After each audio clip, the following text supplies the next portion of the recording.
కుంపట్లో వంట చేస్తారు చూడండి, అలా వాసన వస్తుంది, మంచి స్మెల్ వస్తుంది. మా అమ్మ వాళ్ళు ఏం చేసేవాళ్ళు అంటే, మా నాయనమ్మ వాళ్ళు చిన్నప్పుడు ఇట్లా సమ్మర్లో దోసకాయలు రాకపోయేవి. ఒక సంక్రాంతి దాకా వచ్చేసి సంక్రాంతి ముగ్గుల్లో కూడా మనం దోసకాయలు పెట్టేవాళ్ళం. అప్పుడు ఇట్లా చిన్న చిన్నగా ఈ సైజుల్లో వచ్చేవి దోసకాయలు. ఇవి వచ్చేవి, ఇట్లనే వచ్చేవి. సంక్రాంతికి ఇక లాస్ట్ అనమాట. అయ్యేటప్పటికి ముగ్గుల్లో పెట్టేవాళ్ళం. అప్పుడు ఇక సంక్రాంతి అయిపోయిన తర్వాత ఇక దోసకాయలు రాకపోయేవి. దోసకాయ పప్పు చేసుకోవాలన్నా, ఏదైనా పప్పు కూర చేసుకోవాలన్నా, పచ్చడి ముక్కలు చేసుకోవాలన్నా దోసకాయలు ఉండకపోయేవి. సంక్రాంతి అయిపోయిన తర్వాత ఈ దోసకాయలను మంచిగా కడిగి, అంటే ఒక ఫిబ్రవరి దాకా వచ్చేవి, ఫిబ్రవరి లాస్ట్ ఎండింగ్ దాకా వచ్చేవి. అప్పుడు ఈ దోసకాయలన్నీ కలెక్ట్ చేసుకునేవాళ్ళు. వాళ్ళు చేనులలోనే గట్ల మీద వేసుకునేవాళ్ళు. వీటిని ఏం చేసేవాళ్ళు అంటే ఉరుగుల్లాగా తయారు చేసేవాళ్ళు. ఇక దోసకాయలు రాని టైంలో ఎప్పుడైనా దోసకాయలు తినాలనిపించేటప్పుడు ఆ ఉరుగుల్ని తీసుకొని కూర చేసుకోవటము, పప్పు కూర చేసుకోవటము అలా చేసేవాళ్ళు. అది ఎలా చేస్తారో ఆ ప్రిపరేషన్ మీకు ఇప్పుడు చూపిస్తాను. మంచి కడుక్కొని తీసుకొచ్చాను. కొంచెం మెత్తగున్నా పర్వాలేదు, ఎండబెట్టుకోవచ్చు. చేదుంటే మాత్రం వద్దు. ఇప్పుడు దీన్ని ఇలా తుడిమే తీసుకోవాలి. ఇప్పుడు ఇవి ఉన్నాయి కదండి, వీటిని ఇప్పుడు ఇట్లా ఇట్లా తీసుకొని సీడ్స్ చూడాలి, టేస్ట్ చేదు లేదు. ఇప్పుడు దీన్ని ఏం చేయాలంటే ఇలా దొరుకు పొట్టు తీయక్కర్లేదు, మనం ముందే ఎండబెట్టుకునే దాని మీదే పడేసుకోవాలి. ఇట్లా చక్రాలుగా దొరుకుతుంది.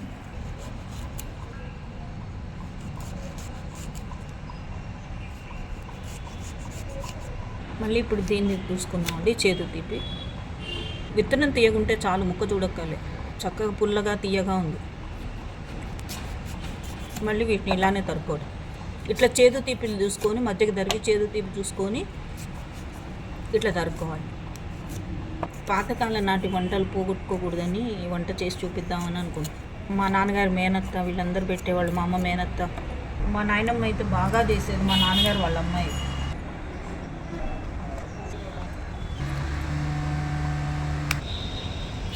ఇలా చక్రాల్లాగా దోసకాయలు దొరుకుకోవాలి.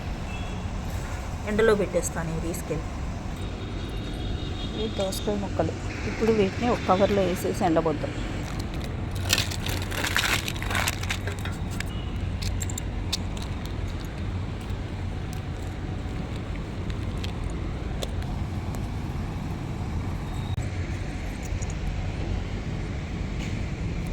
ఇలా ఎండబెట్టుకోవాలి. దోసకాయ ఉరుగులు చూడండి ఎలా అయినాయో. నెక్స్ట్ డే పెడుతున్నా ఎండలో. మొత్తం దగ్గర కంటే ఒక పిరికెడో 2 పిరికెళ్ళు అయినాయి అంతే. అన్ని దోసకాయ ముక్కలు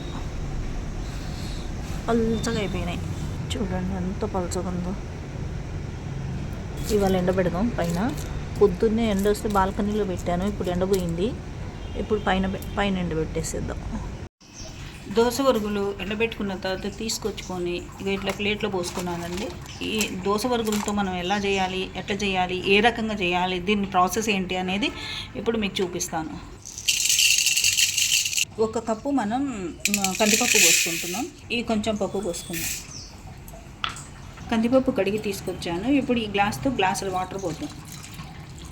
ఈ గ్లాస్తో గ్లాసుల వాటర్ తోటే ఈ పప్పు కొంచెం బద్దలుగా ఉడకాలి. కరివేపాకు దూసుకున్నది వేసుకున్నాం. దీంతో పాటు మగ్గుతుంది. కప్పు పప్పుకి 2 కప్పుల దోస ఉరుగులు పోసుకోవాలి. మనం కప్పుడం బావు పప్పు తీసుకున్నాం కాబట్టి 2.5 కప్పులు దోస ఉరుగులు పోసుకోవాలి. 2.5 కప్పులు ఓకేనా. ఇప్పుడు వీటిని మనం ఒకసారి పైన వాటర్ పోసేసుకొని కడుక్కోవాలి. మీకు ఇంకొంచెం పులుపు కావాలి అంటే ఇంకొంచెం వేసుకోవచ్చు, తప్పేం లేదు. కరెక్ట్ కొలత ప్రకారం వేసుకోవాలని లేదు. ఇప్పుడు మనం ఈ గ్లాస్తో వాటర్ తీసుకొని వీటిని ఉట్టిగా పైన ఇట్లా లైట్గా ఇట్లా శుభ్రం చేసుకోవాలి అంతే. ఈ వాటర్ని పారబోయాలి. ఇప్పుడు దీంట్లో మనం ఈ గ్లాస్ తోటి వాటర్ పోసుకోవాలి. దీంట్లో కొంచెం పసుపు వేసుకోవాలి. మనం దీన్ని స్టవ్ మీద పెట్టుకొని ఉడకబెట్టుకోవాలి. అప్పుడు దీన్ని ఏం చేయాలో చెప్తాను. పప్పు తెరులుతోంది, కొంచెం ఉడకబట్టింది. ఇప్పుడే దీన్ని ఏం చేయాలంటే దీంట్లో ట్రాన్స్ఫర్ చేయాలి. ఇట్లా ఉడుకుతాయి ఇవి. ఉడికిందని దీంట్లో ట్రాన్స్ఫర్. దీంట్లో కొంచెం కొత్తిమీర కాడలు ఉంటాయి కదా, అవి వేస్తున్నాను. కొంచెం పచ్చిమిర్చి, వీటిల్లో మంచిగా మగ్గుతాయి ఇవి. ఇది కొంచెం మగ్గగానే పింక్ సాల్ట్ వేసుకున్నాం. 3 స్పూన్ వేసాను. తర్వాత మళ్ళీ మిగతాది కొంచెం వేసుకుందాం. ఈలోగా ముక్కలకి కొంచెం డ్రై ముక్కలు కదా అవి, కొంచెం ఉప్పు పడుతుంది. కుంపట్లో వంట చేస్తారు చూడండి, అలా వాసన వస్తుంది, మంచి స్మెల్ వస్తుంది.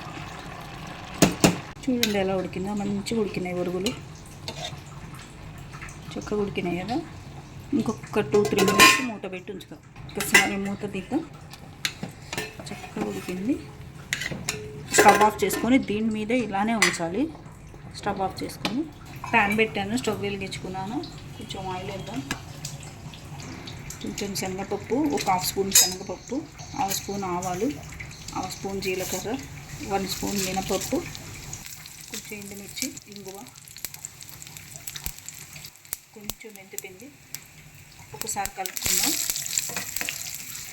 కొంచెం కరివేపాకు, 4 పచ్చిమిర్చి. ఆల్రెడీ కొంచెం పప్పుకూరలో వేసాను. మూత తీసుకుందాం. ఈ పప్పుకూరని మంచిగా వేగిన దాంట్లో పచ్చిమిరపకాయలు చక్కగా వేగాలి. దీంట్లో ఈ పప్పుకూర వేసేసుకుంటాం.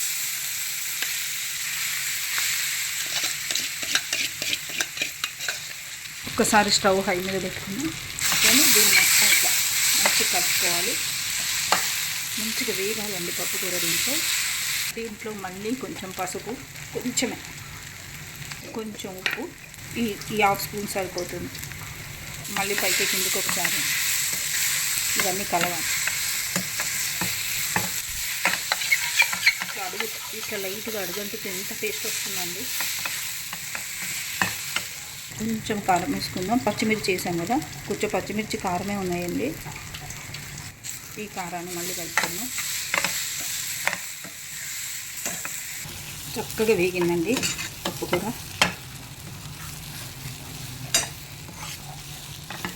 గుమ్మగుమ్మలాడుతుంది. ఇప్పుడు దీంట్లో మనం లైట్గా కొత్తిమీర వేసుకుందాం. కొత్తిమీర లైట్గా పచ్చివాసన పోయేదాకా మగ్గుతుంది. కొత్తిమీర మగ్గాక ఇలా మూత పెట్టించు. ఒక 1-2 మినిట్స్ అంతే.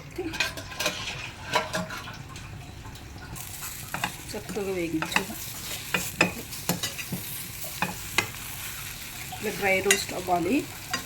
ఇదండి దోస ఒరుగు పప్పుకూర అంటారు దీన్ని. దోస ఒరుగు పప్పుకూర ఎలా ఉంది? లైక్ చేయండి, షేర్ చేయండి, సబ్స్క్రైబ్ చేయండి. ఇది ఎలా ఉందో చెప్తాను. ఒక్క నిమిషం. కొంచెం వేసుకుందాం. ఉడికితే ఇలా అవుతాయి ముక్కలు. కొంచెం రైస్ పెట్టుకుందాం. కొంచెం నెయ్యి వేసుకుందాం. మామూలు ఉండదు. ఇట్లా పచ్చిమిరపకాయ కొడుక్కొని తినాలి. పారేయకండి. టొమాటో పెట్టుకొని ఎలా కుదిరిందో టేస్ట్ చూసి చెప్తాను.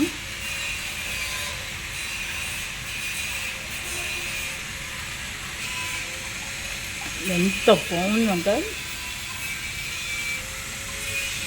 మా నాయనమ్మ వాళ్ళు చేసినప్పుడు చిన్నప్పుడు ఎలా ఉందో టేస్ట్ ఇప్పుడు అలానే కుదిరింది. చాలా చాలా బాగుందండి. ఇది మంచిగా చేసుకొని చూడండి. ట్రెడిషనల్ వంట. లైక్ చేయండి, షేర్ చేయండి, సబ్స్క్రైబ్ చేయండి. Thank you.